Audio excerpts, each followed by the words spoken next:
Fear the wrath of low-tech humans, the Empire's collapse. A galactic empire, invincible in its might, meets an unexpected foe. Humans with low-tech weapons and an unbreakable spirit. This is the story of how the Praetorian Empire learned the hard way. Never underestimate humanity. I-6 lacked the magnificent, once glorious god, emperor of the Praetorian Empire. Stand before this council today how the mighty have fallen. You asked me to recount the events that led to this moment, to explain how our vast empire crumbled before a species we once considered insignificant. Very well, let my tale serve as a warning to all who would underestimate the fury of those strange beings called humans. It began as many ill-fated campaigns do with arrogance. Our empire had stood for millennia, conquering and subjugating hundreds of worlds. The TREF were to be our next acquisition, a species of little consequence, possessing a few resource-rich worlds on the fringes of our space.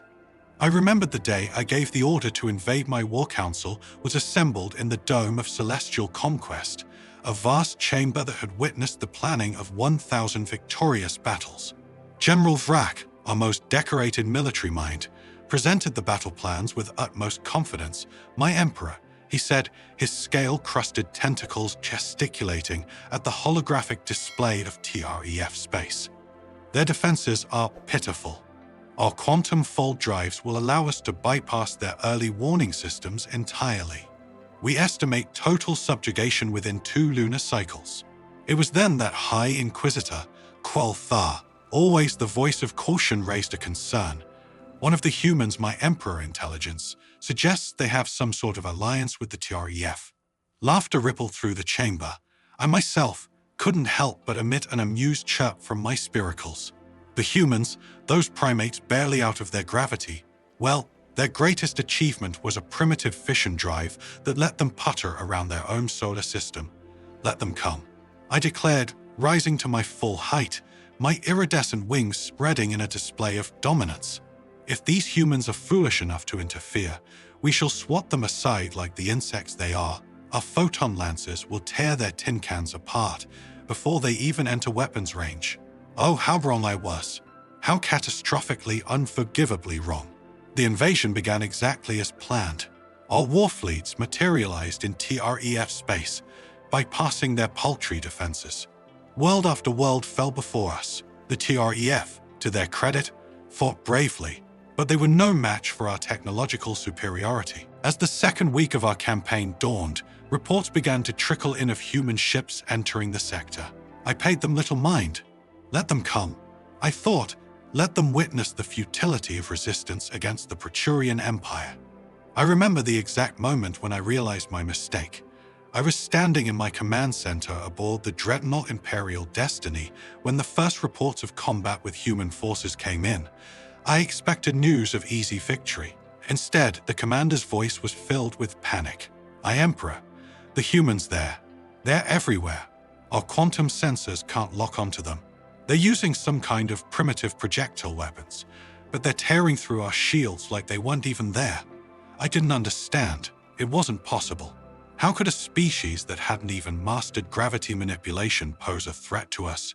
But the reports kept coming.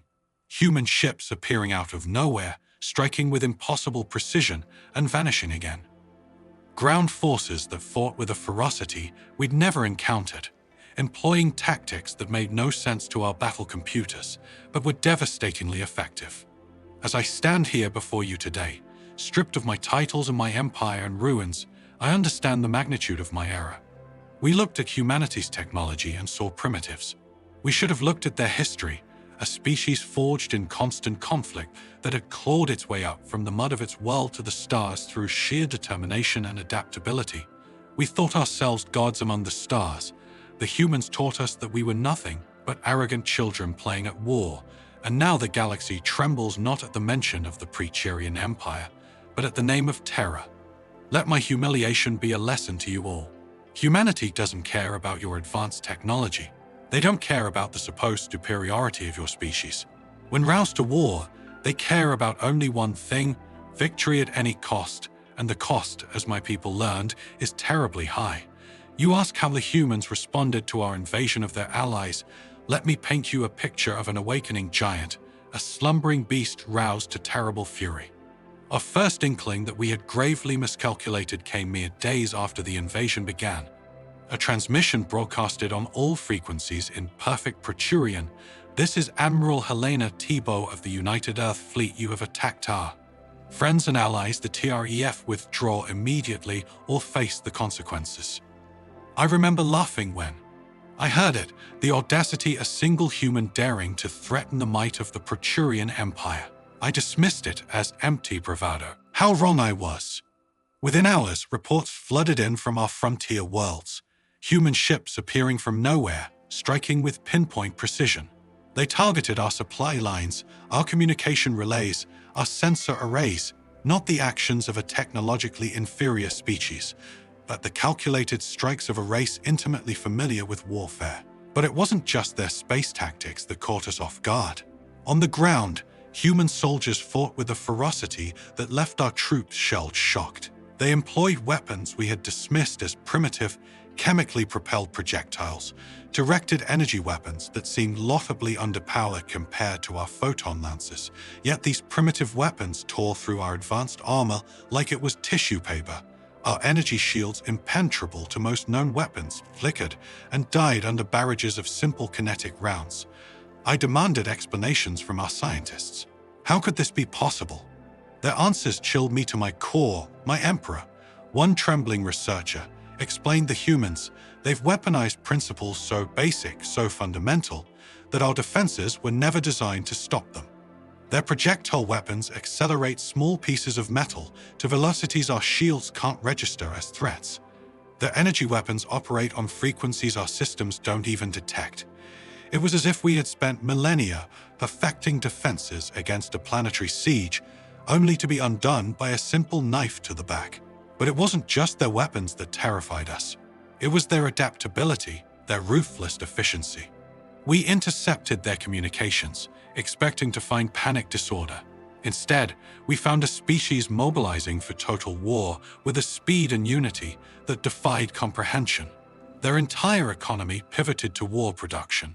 Overnight, civilian ships were retrofitted into military vessels faster than we could track them.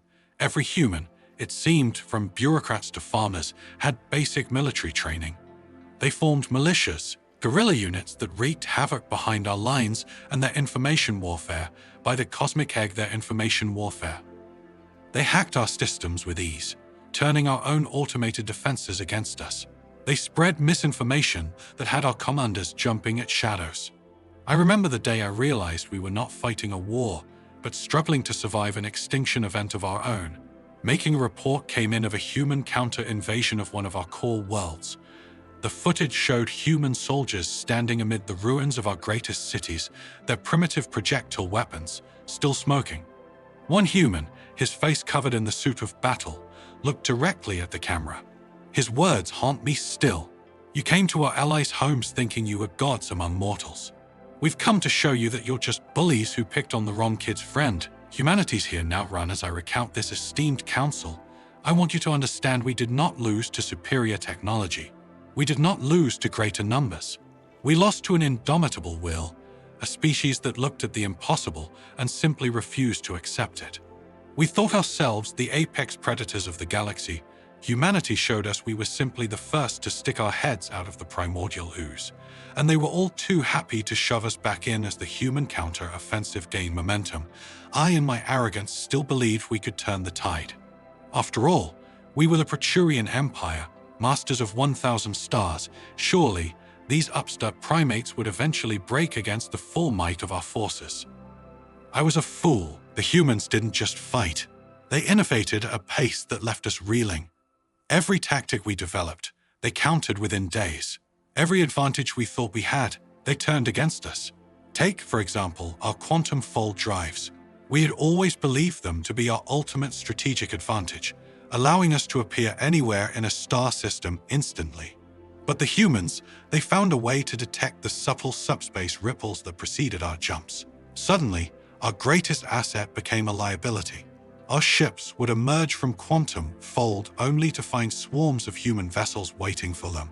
Weapons heart, or consider our hive mind combat neural networks, which allowed our forces to act with singular purpose and efficiency. The humans introduced a virus, a simple string of code that should have been harmless to our advanced systems. Instead, it created a cascading feedback loop in the network. I still hear the screams of 1,000s of my soldiers, their minds trapped in an endlessly repeating moment of terror. But it wasn't just their martial prowess that undid us. It was their ability to win hearts and minds everywhere they went. They liberated not just the TREF, but every species we had subjugated over the millennia. They offered them not servitude but alliance. Planets we had held for centuries rose up against us, guided and armed by human advisors. I remember the day I realized we had lost not just the war, but any claim to moral superiority we might have clung to. We intercepted a transmission from a human medic to one of our wounded soldiers. Instead of executing him, as we would have done, she was trying to save his life. Easy there, big guy, she said. Her strange flat face creased with concern. War's over for you. Let's get you patched up. Such compassion, even for an enemy, it was alien to us. Incomprehensible as our defeats mounted, desperation set in. I authorized weapons we had deemed too unethical, even for our own use. Planet killers, swarms of self-replicating nanites, dimensional rifts that would consume entire star systems. The humans met each escalation, not with horror, but with grim determination. They suffered losses, yes, terrible losses, but where we saw such casualties as strategic setbacks, they saw fallen heroes to be avenged. Their Admiral Tebow's words, broadcast after we unleashed a planet killer on one of their colonies, still send shivers down my spine. You think this will break us? You think we'll cower before your atrocities? No, you've just showed us that there can be no peace while your empire stands. We offered you a chance to walk away. That chance is gone. Now we're not fighting to defend, we're fighting to end you and end us. They did. World after world fell, not just reclaimed, but liberated. Our subject species turned on us, revealing that the iron fist we thought we ruled with had been paper all along. In those final days, as I huddled in my palace waiting for the inevitable, I finally understood we had not been defeated by the humans' weapons or their tactics or even their allies. We had been defeated by their fundamental nature, their stubborn refusal to submit, their ability to unite in the face of overwhelming odds, their capacity to see even their most hated enemy as a person worthy of compassion.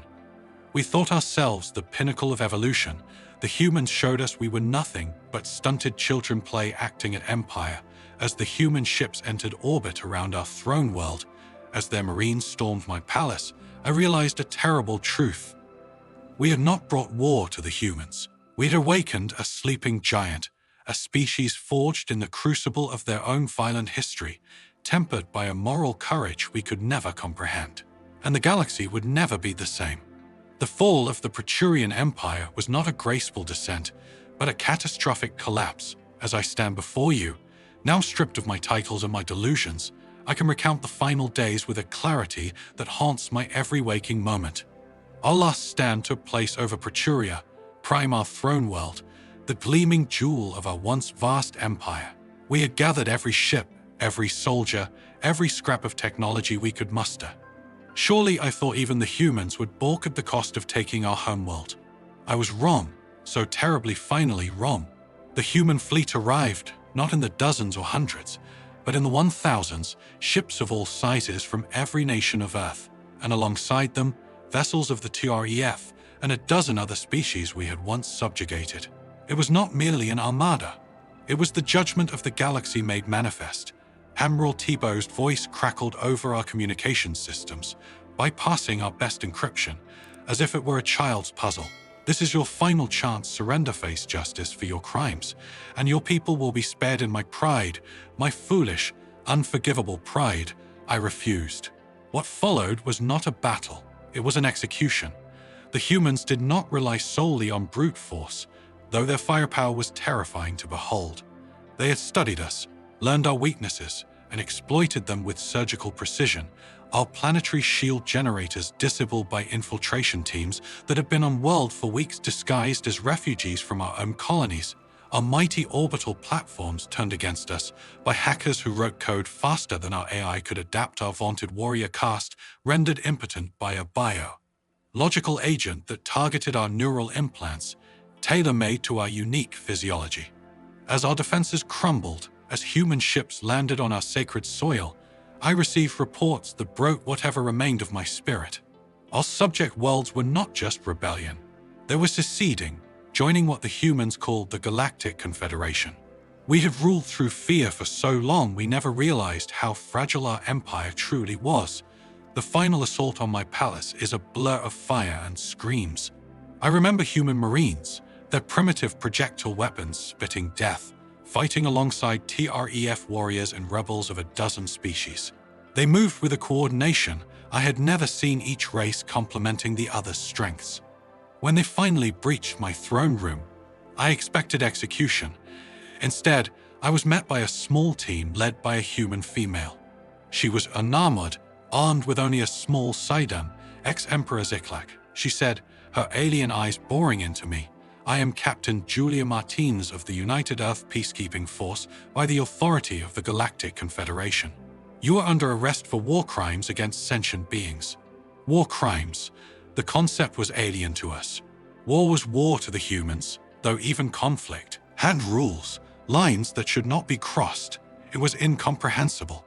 As they led me away, I saw my world through new eyes, the opulence of my palace built on the suffering of countless beings, the rigid castes of our society now revealed as a prison for my own people, as much as for our subjects. In the space of a few short years, humanity had not just defeated us. They had fundamentally changed the very nature of galactic society, where we had built empires. They forged alliances where we sought domination. They offered collaboration. As my transport lifted off from the planet of my birth, now under the jurisdiction of this galactic confederation, I finally understood the true lesson of our defeat. The humans had not merely conquered us, they had outgrown us, and in doing so, they offered the galaxy a vision of unity we had never imagined possible. Our empire was gone, and in its place, a new order was rising, one founded not on fear and domination, but on mutual respect and cooperation. It was the dawn of a new age, and Izix, the magnificent, once glorious god-emperor of the Praetorians, was nothing more than its first cautionary tale. And so, esteemed members of the Galactic Council, we arrive at the present. I stand before you, Zix, the fallen last emperor of the Praetorians, to face judgment for crimes. I still struggle to fully comprehend the chamber around us is a testament to the new order that has risen from the ashes of our conflict. Representatives from 100 species, many of whom were bitter enemies just years ago, now sit side by side, and at the center of it all the humans in the TREF, the alliance that reshaped the stars. You asked me to account for my actions, to explain the atrocities committed under my rule. How does one quantify centuries of oppression? How does one justify the arrogance that led us to believe we had the right to dominate all we surveyed? I look to the human members of this council, still awed by their contradictions. They are capable of violence that shook our empire to its foundations, yet they insist on this process of justice rather than simple retribution. They wield power that could easily allow them to dominate, as we once did, yet they choose to build coalitions and consensus. Their insistence on trying me as a war criminal is perhaps the most alien concept of all, the idea that even in the chaos of conflict, there are lines that should not be crossed, rules that must be respected, clergy or military might. But in the one area we never thought to measure the capacity for moral growth they have taught me, that true strength lies not in domination, but in collaboration, that diversity is not a weakness to be stamped out, but a resource to be cherished, that even in the darkest moments, there is potential for redemption. Whatever punishment you decree, know that I accept it fully. The Praetorian Empire is no more, and rightfully so. But from its ashes, I see a galactic community arising that fills me with something I had thought long lost hope. To the humans, to the TREF, and to all those we once wronged. I cannot undo the harm we caused, but I can say what my pride would never have allowed before. I am sorry, and thank you for defeating us, yes, but more importantly, for showing us a better way. The stars have entered a new era, and though I will not live to see it in freedom, I go to my fate content in the knowledge that the galaxy is in better hands than it ever was in ours. Let the judgment of this council ring out across the cosmos. Let it stand as a testament to the dawn of a new age, an age shaped not by the Praetorians in our ilk, but by humanity and the better angels of all our natures. The Galactic Confederation faces challenges, no doubt, but after witnessing humanity's indomitable spirit firsthand, I have no doubt they will rise to meet them, and so I await your verdict, not with fear but with acceptance, for in judging me, you reaffirm the principles that will guide us all to a brighter future among the stars.